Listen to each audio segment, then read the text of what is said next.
The Dingo and the Seven Joeys, based on The Wolf and the Seven Little Kids by the brothers Grimm, an Aussie retelling by Nicholas John Little. Once upon an Aussie time, deep in the outback on a small homestead, lived a mother kangaroo and her 7 little joeys.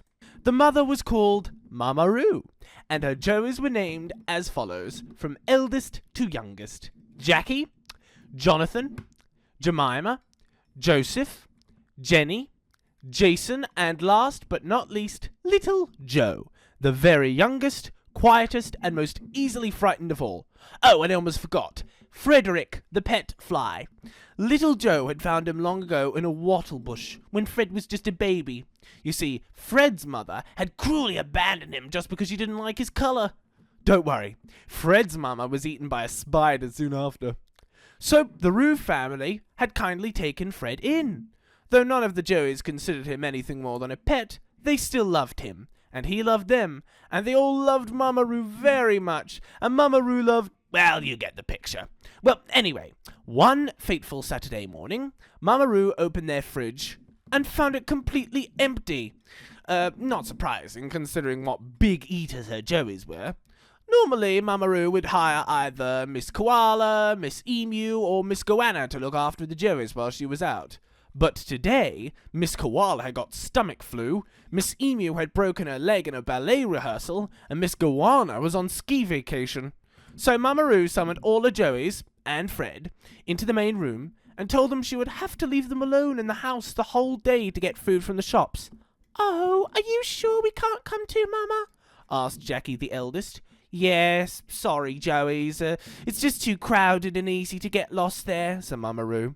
"But don't worry, I will be back soon, and I'll have a big surprise for all of you."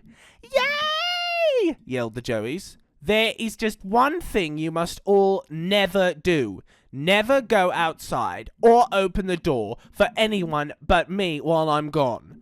After all, who is our number one enemy?" asked Mamaroo, as she held up a big sign with a snapshot of a dingo and titles, "Wanted, Big Bad Dingo, Notorious Joey Hunter, Reward $40,000,000,000.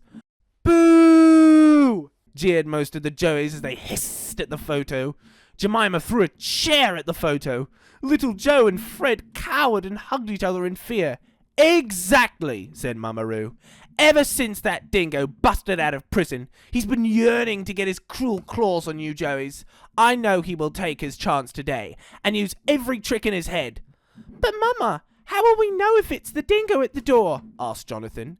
"Easy," said Mamaroo. "What do we all know about the dingo?" "He's horrible and should be flushed down the toilet," said Jenny. "True. Anything else?" asked Mamaroo. "He's got a deep, nasty voice and orange-coloured, stinky feet with long claws," said Joseph. "Well done, Joseph," said Mamaroo. "Now what do you Joeys know about me?" "You're the best mum in the whole wide world," said Jason. "Oh, thank you, Jason. Anything more specific?" asked Mama. "You've got a high, sweet voice and clawless purple feet," said Jemima. "Bingo! Bravo, Jemima," said Mamaroo. "So, Joeys, deep voice and smelly orange feet equals bad. High, sweet voice and purple feet equals good. Everyone got that?" "Yes, Mamaroo." "Great. Oh, and one more thing. Take care of Little Joe and Little Fred. After all, they're the youngest." "Oh, we will, Mamaroo," said Jackie. "Don't worry, Little Joe and Fred. That dingo won't be setting one foot in this house as long as we're around." "Aw, thanks, Jackie," said Frederick. "Bye, Mum. We'll miss you. Don't forget to bring back our surprise," called Jonathan, locking the door as Mamaroo bounded outside. "I won't," called Mamaroo, as she got into a Holden 71 car. "See you all soon, Joeys, and good luck." No sooner had Mamaroo's car disappeared into the distance than a certain someone popped his head out of the bushes. "Finally! About time! I thought she'd never go," said who else but the big bad Dingo himself, as he licked his drooling lips, patted his growling tummy, and took off the top of his tomato sauce bottle. He turned his eager head to the house. "Ooh, I can just taste those delicious joeys already. Maybe I'll wait 5 minutes. Don't want them getting suspicious." Meanwhile, back in the house, the Joeys had decided to start singing their favourite song, Five Little Joeys, to ease Little Joe's worries about the Dingo. So Jackie put on the tape, and the Joeys started jumping up and down while singing, "Five little Joeys jumping on the bed. One fell off and bumped his head. Mama called up the doctor said, no more Joeys jumping on the bed." As he listened from outside, the Dingo decided he had waited long enough. With knife and fork in his paws and a napkin around his neck, the eager Dingo casually strolled up to the door and rang the doorbell. Ding dong! Inside, the Joey stopped singing and gasped. They looked at each other. Little Joe and Fred shivered. "Yeah, well, who is it?" asked Jackie. "Ahem," said the Dingo in his best voice, which wasn't very good. "Hello, Joeys, it's Mamaroo. Sorry, I just forgot my special hat for going to the shops. Whoops! Just let me in quickly to get my hat back, and I'll be out of your fare in a moment." The Dingo licked his lips again. There was a pause. Then the Joeys burst out laughing. Two things, Mr. Big Bad Dingo," said Jonathan. "One, our Mamaroo doesn't wear a hat anywhere," said Jenny. "And two, our Mamaroo has a sweet, nice voice, while you, I'm not sorry to say, do not. Bad luck, Mr. Dingo." "Jenny, don't make him angry," warned Fred. "You'd better get out of here quick, Mr. Dingo," said Joseph. "Yeah, or Mamaroo will be getting a new fur rug," said Jemima. "You!" The Dingo opened his mouth to protest. Then he closed it. He knew when he was beaten. The Dingo slunk back to the bushes in disappointment while the Joeys started laughing again. "Jeez, those Joeys are smarter than I thought," he said miserably. Then he got a light bulb. Rubbing his head and wondering who had thrown that light bulb at his head, he again gave a big grin. "So, those Joeys want sweet and high, do they?" he asked himself. "Well, what else is sweet and high? Honey, that's what. One dollop down my throat, I'll be a perfect Mamaroo impersonator, and Joeys will be back on the menu." Woohoo! And the Dingo started running as fast as he could, until at last he came to the foot of a bimblebox tree, where a bee's nest was hanging at the very top. Zzz. The big bad Dingo climbed to the very top, swatting away the angry bees, and finally reached the nest. Stretching out his paw, he grabbed a handful of honey and stuffed it in his mouth. Then he started to sing a song he had once heard when he snuck into the Sydney Opera House to look for Joeys. Sure enough, his voice was so sweet and high that the very bees were entranced. "Bzzz," they said in admiration. Sliding down the tree, the Dingo started on a run, and soon was back at the Joeys' house. Meanwhile, the Joeys, who had already forgotten about the Dingo, were continuing to sing their favourite song. "Three little Joeys jumping on the bed. One fell off and bumped his head. Mum called up the doctor said, no more Joeys jumping on the bed," they all sang happily. The Dingo, confident of success this time, set up a barbecue outside the house and turned up the heater. Then, with an apron round his neck and a spatula in one hand, he once again rang the doorbell. Ding dong! Once again, the Joey stopped singing. "Yes?" asked Jonathan. "Oh, Joeys!" called the Dingo in his now sweet and high voice. "Guess who?" "Mum?" asked Jonathan. "Yes, Joeys, I'm back early, and I've already got your big surprise waiting for you." "Coming, Mum!" shouted Jenny as she ran towards the door. The Dingo smiled and held out his spatula. "Wait!" called Frederick. "Stop, Jenny! Not yet!" Jenny stopped. "Fred's right, Jenny. Don't you remember what Mama said about the Dingo's orange smelly feet?" asked Joseph. "Oh, right. Sorry," said Jenny. "Mum, before we open up, do you mind sliding a foot under the door so we can see it?" called Jackie. Puzzled, the dingo did as Jackie asked him.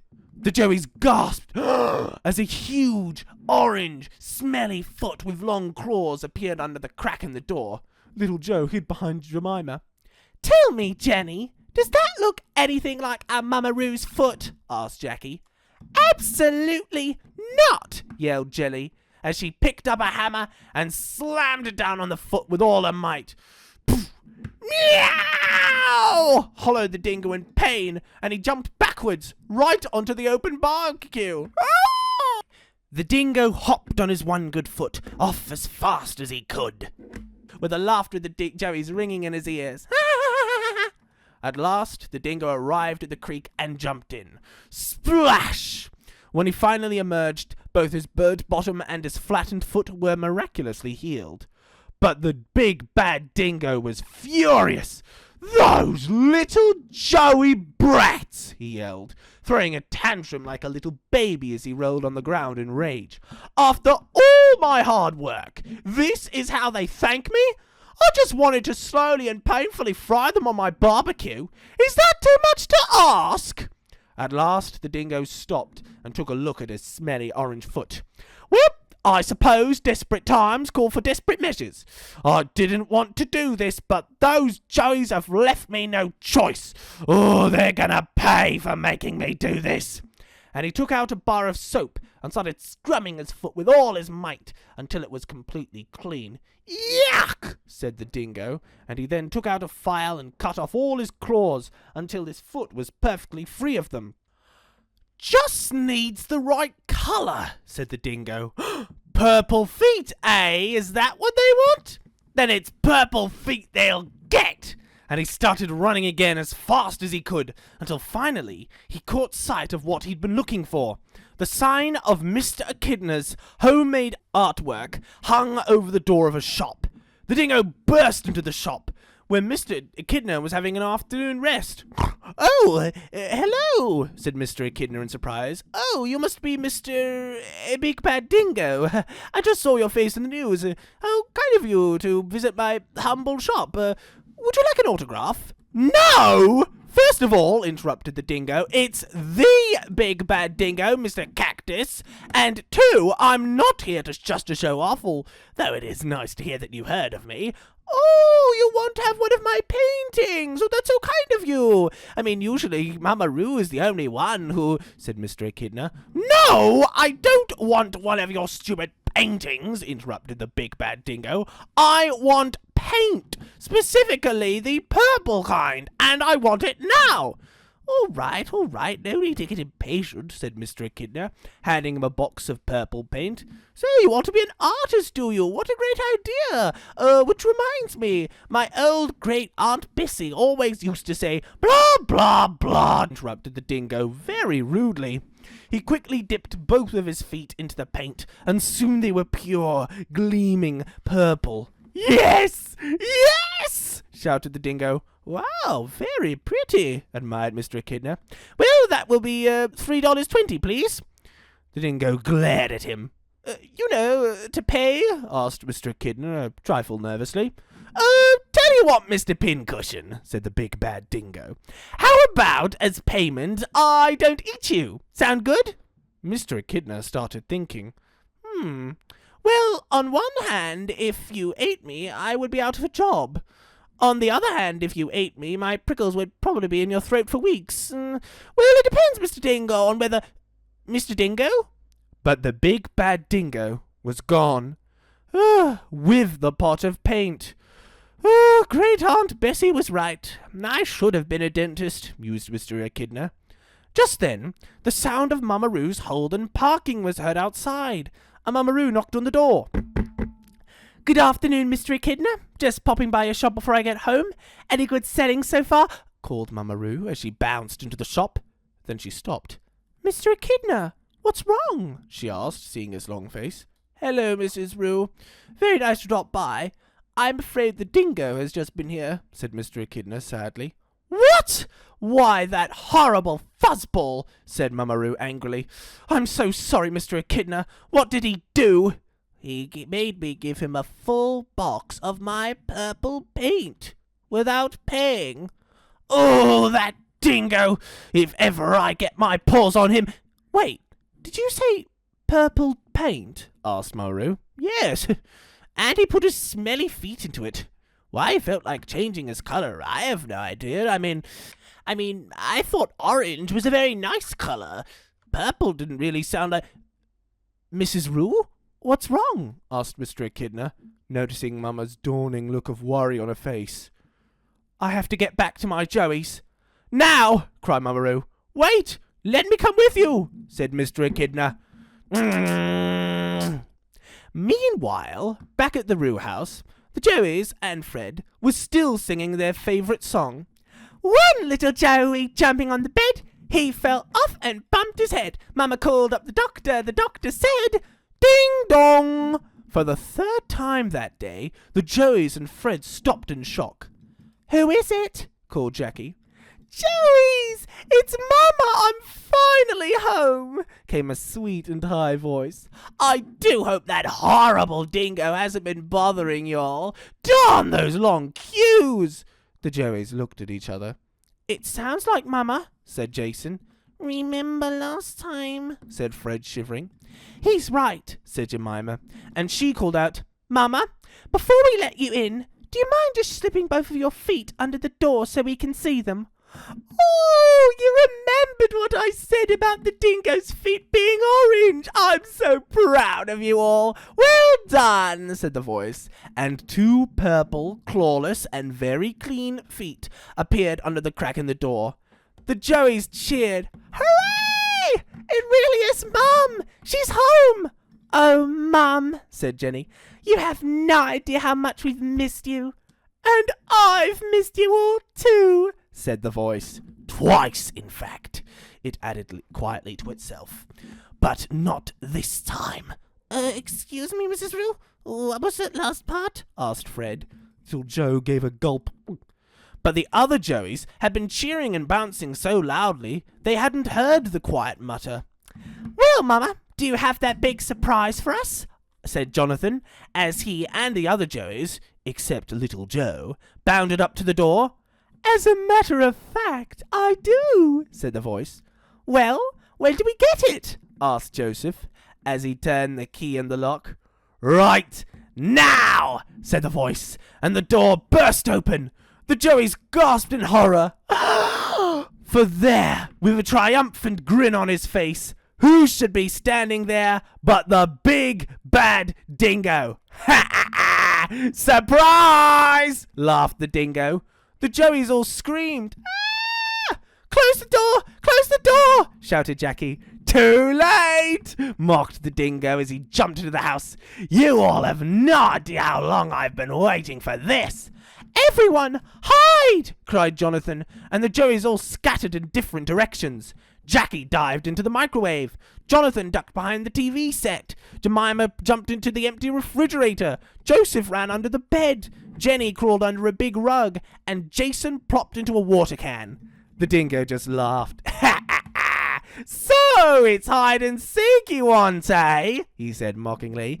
If you insist, I'm counting.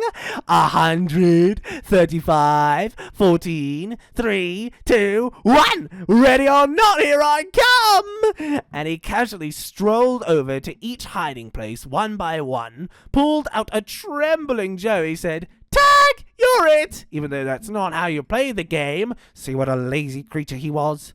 And tossed each Joey up high into the air. And then, gulp!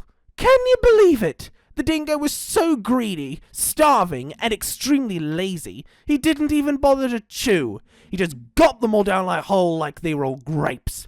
And when he finished, he patted his belly in satisfaction. At last! At long last! Good things come to those who wait, eh, Joeys? Then he gave a big yawn. Oh, what a day, he said. I think that after all my hard work, a little nap is on the cards. And he strolled out of the house and set off for his favourite sleeping spot, the Billabong. No sooner had he disappeared than Mama Roo's Holden 71 drove up. And both Mama Roo and Mr. Echidna jumped out. They both saw the open door, and immediately knew they were too late. Mama Roo burst into tears as she went inside, and saw all the destruction the dingo had left in his wake. "I should never have left them alone," she sobbed. "No, Mama Roo, I'm the one to blame here," said Mr. Echidna sadly. "I should have let the dingo eat me rather than aid him in this horrid crime. The news didn't describe half of how wicked he could be." Suddenly, 2 tiny voices were heard coming from the dunny outside. "Mama!" they called. Mr. Echidna and Mama Roo gasped and rushed to the dunny. They flew the door open, and there were Little Joe and Fred the Fly, safe and sound. They flew into Mama Roo's arms. Mama Roo wept for joy. "At least I have one little Joey and one little fly left in this world," she cried. "But how did they escape?" Mr. Echidna asked me, the narrator. "Simple, Mr. Echidna.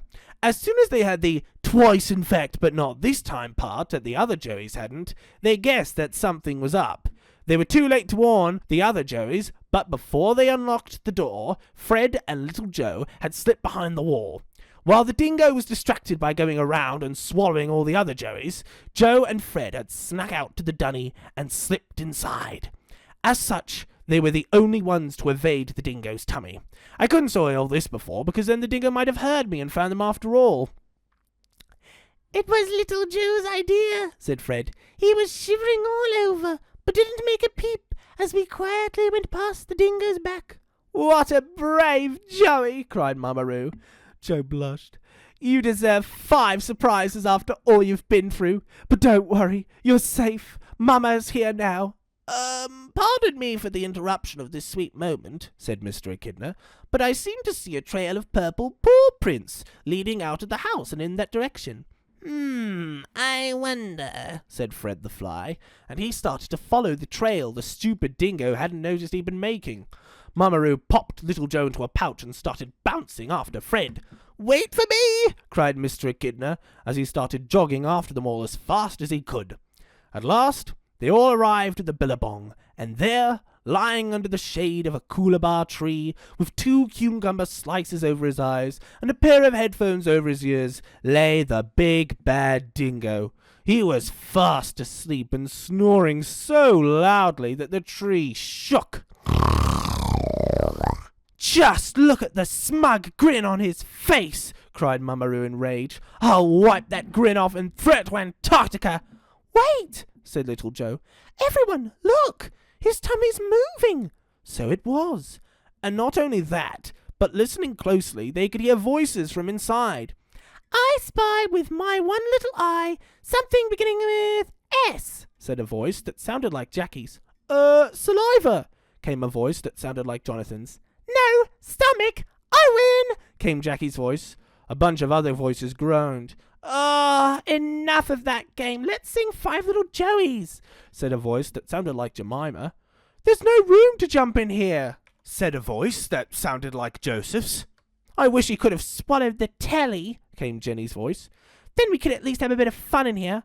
"I think he should have swallowed the soap," came Jason's voice. "If we're going to stay here for the rest of our lives, at least make our new home a bit less smelly." "My Joeys!" cried Mama Roo in delight. "They're all alive!" "He must have swallowed them whole," said Mr. Echidna. "But how did we get them out?" Everyone outside, except the dingo, of course, who was still asleep, thought hard. Then Fred the Fly asked, "I know. Does anyone have any scissors?" "As a matter of fact, I do have a nice pair of gardening shears back at my shop," said Mr. Echidna. "Well, bring them here," said Fred, and Mr. Echidna hurried off and was back with the shears in less than a minute. "Great," said Fred, then asked, "Mama Roo, can you make a hole in the dingo's tummy without hurting the Joeys?" "Anything to save my babies," said Mama Roo as she took the shears. "Please be careful. I don't want my brothers and sisters back with bits missing," said Little Joe quietly. "I'll be very careful, don't worry. Everyone stand back," said Mama Roo, as she raised the scissors over the snoring dingo's belly. Mr. Echidna covered Little Joe's eyes, and even Fred looked away. Mama Roo started to cut. Snip! Snap! Can you believe it? The dingo was such a heavy snoozer that he didn't even wake up, but kept snoring as loudly as Mama Roo kept cutting. "Scissors!" came Jemima's voice. Fair played. Scissors begin with S, and a pair is making a hole in this tummy right now, came Jackie's voice. Anyway, whose turn is it next? Mine, came Jason's voice. I spy something beginning with D. Mama, came Jenny's voice. No, Jenny, Mama doesn't begin with D, came Jackie's voice. Do you even know how to play? Oh, Mama. Hi, Mama. Didn't know you were joining in. And one by one, Mama Roo pulled all the Joeys out of the hole until the whole family was together at last in the sunshine. Mama Roo wept again as she hugged all her Joeys tight. Tell me, Joeys, are any of you hurt? No, Mama, but it sure was dark and smelly in there. So glad to be able to bounce again, said Joseph. Soon the whole story from all parties involved, except the Dingo, who was still fast asleep, had been told. The Joeys all cheered for little Joe, Fred the Fly, and even Mr. Echidna. Hip, hip! Hooray! From now on, little Fred, you're not just a pet, said Jackie proudly. You're an honorary Joey. And our new brother, cried Jenny. Fred blushed. Do you still have that big surprise for all of us, Mama? Said Jonathan. Yes, I do, said Mama Roo. And after everything we've all been through, I'm going to get 10 more surprises. And a big party with cake, ice cream, and even purple paint for Mr. Echidna. The Joeys cheered again. Hooray! This is all very nice, said Mr. Echidna. But what about Mr. Dingo? He won't be pleased when he wakes up and finds his lunch gone. Everyone stared at the Dingo, who was still fast asleep. Then little Joe had an idea. Why don't we fill his tummy with lots of heavy things, he said. That way he'll still think we're inside him. Oh, great thinking, little Joe, said Fred. But we'd better hurry before he wakes up. Or worse, we suddenly come to the end of the story and be cut off by the end. The Joeys all scattered once again, and soon came back with the heaviest things they all could possibly find. Jackie had a huge stone. Jonathan had 2 long didgeridoos. Jemima had 3 big billy cans. Joseph had 4 large kitty litter boxes. Jenny had 5 big boomerangs. Jason had 6 giant akubra hats. And little Joe had 7 mega flip-flops. All the things were stuffed through the hole, and Mr. Echidna, who by this time had run back to his shop and fetched his sewing kit, stitched the hole back up. Then Mama Roo popped all 7 of her Joeys and Fred into a pouch and jumped into the bushes with Mr. Echidna to hide and wait. They didn't have long to wait. Soon the big bad Dingo's eyes twitched, and he sat up with a big yawn. He sighed. Nothing like a good nap after a great lunch. Right, Joeys? Then he gave a groan of surprise. Oh, that's odd. I could have sworn I only munched 7, yet it feels like 6,000. Of the Joeys, but no, I must be imagining things. Probably because I need a good drink. And he slowly tried to get to his feet and crawl to the billabong. But the hats, boxes, boomerangs, and all the rest knocked against each other and made him fall down. Ah, gosh! What are those Joeys doing in there? Grumbled the Dingo, as he crawled over to the billabong and stretched out his neck for a sip. Good thing I chose to nap beside the only spot of water around for... Splash! The weight of all the objects inside him dragged the Dingo over the edge and into the billabong. Loud cheers erupted from the bushes. Hooray! The Dingo tried his best to stay up at the surface, but it was no good. Help! Help! He cried, but just heard laughter. Then, to his horror, who should he see standing on the bank and waving at him but Mama Roo, Mr. Echidna, and all 7 Joeys, with Fred the Fly. Surprise! Called the Joeys. But how? Stuttered the Dingo. Not so clever now, eh? Laughed Mr. Echidna. You wanted a full tummy. You got one, said Mama Roo. And everything that goes with it. No! Wailed the Dingo as he struggled and panicked in the water. Then the Joeys started to sing a new version of their favourite song. One silly Dingo jumping on the bed, he fell off and bumped his head. Mama called up the Joeys said, no silly Dingoes jumping on the bed, ha ha ha ha! And just before he sank to the bottom of the billabong, never to be seen or heard of again, the big bad Dingo, or at least this particular one, said, I knew I should have gone to Macca's instead. Glub, glub, glub. Aw, don't be sad for the poor Dingo. To his great delight, he found a Macca's shop in Dingo Afterlife, so he'd never be hungry again. The end.